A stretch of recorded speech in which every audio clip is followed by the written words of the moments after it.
Welcome to mini foods Jaisingh. எல்லோருக்கும் வணக்கம். இன்றைக்கி நம்ம வீடியோவில் ரொம்பவே எளிமையான முறையில் ஒரு evening tea time snack recipe தாங்க பார்க்க போகிறோம். இது வந்துட்டு நம்ம வீட்டில் இருக்கிற பொருட்கள் யூஸ் பண்ணியே செய்ய போகிறோங்க.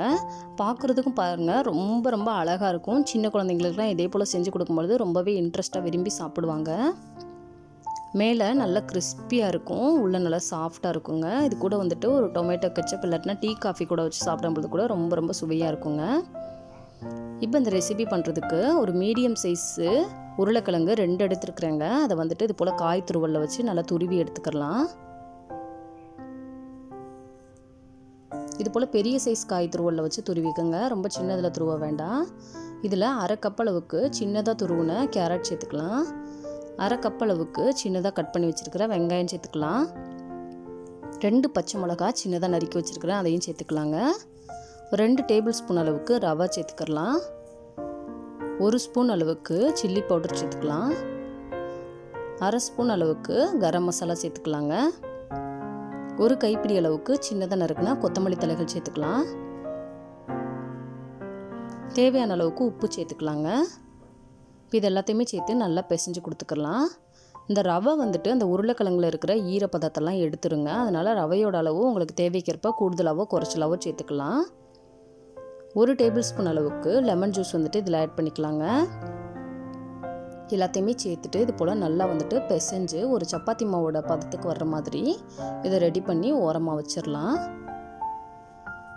இப்போ இந்த ரெசிபி செய்கிறதுக்கு பைண்டிங்காக வேண்டி ஒரு 3 டேபிள் ஸ்பூன் மைதா மாவில் 1/4 கப் அளவுக்கு தண்ணி சேர்த்து இதே போல் கட்டிகள் இல்லாமல் திக்காக வந்துட்டு கலந்தெடுத்து வச்சுக்கலாம். இப்போ நம்ம ரெடி பண்ணி வச்சுருக்கிற அந்த கலவையை வந்துட்டு தேவையான அளவுக்கு உருண்டைகளை உருட்டிக்கலாங்க. இதே போல் உருண்டையாக உருட்டிட்டு நான் கட்லட் ஷேப்க்கு ரெடி பண்ணி எடுத்துக்கிற போகிறேன். இது போல் தட்டையாக வந்துட்டு சமமாக வந்துட்டு ரெடி பண்ணி எடுத்துட்டு நம்ம ரெடி பண்ணி வச்சுருக்கிற அந்த மைதா மாவு பைண்டிங்கில் போட்டு புரட்டி எடுத்துக்கலாங்க.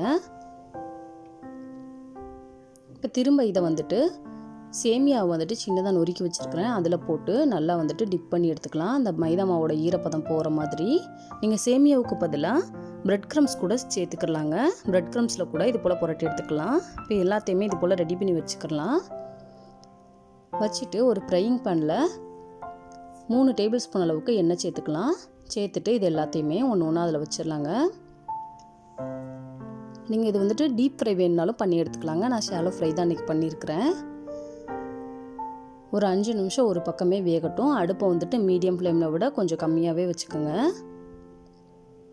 திரும்ப மறுபக்கம் வேகிற மாதிரி திருப்பி வச்சுக்கலாங்க. திருப்பி ஒரு 5 நிமிஷத்துக்கு இது போல் வேக வச்சு எடுத்துக்கலாங்க. ஒரு 2 நிமிஷத்துக்கு ஒருக்கா மறுபக்கம் திருப்பி போட்டு இதே போல் வேக வச்சு எடுக்கும் பொழுது அந்த வெளியில் இருக்கிற லேயர் வந்துட்டு நல்லா கிறிஸ்பாக வெந்து வரும். பாருங்கள், அவ்வளோதான். 10 நிமிஷத்தில் நல்லா மொறுன்னு ஒரு ஈவினிங் டீ டைம் ஸ்நாக் வந்துட்டு நம்ம ரெடி பண்ணி முடிச்சாச்சு. இது கூட கெச்சப் வந்துட்டு வச்சு சாப்பிடும்பொழுது ரொம்ப சுவையாக இருக்குங்க. இந்த வீடியோ உங்களுக்கு பிடிச்சிச்சுன்னா லைக் பண்ணுங்கள், கமெண்ட் பண்ணுங்கள், உங்கள் ஃப்ரெண்ட்ஸ் அண்ட் ஃபேமிலிஸ்க்கும் ஷேர் பண்ணுங்கள். இதே போல் சிம்பிளான ரெசிபிஸ் வீடியோ தொடர்ந்து பார்க்குறதுக்கு மறக்காமல் நம்ம mini foods Jaisingh channel subscribe பண்ணுங்கள். தேங்க்ஸ் ஃபார் வாட்சிங்.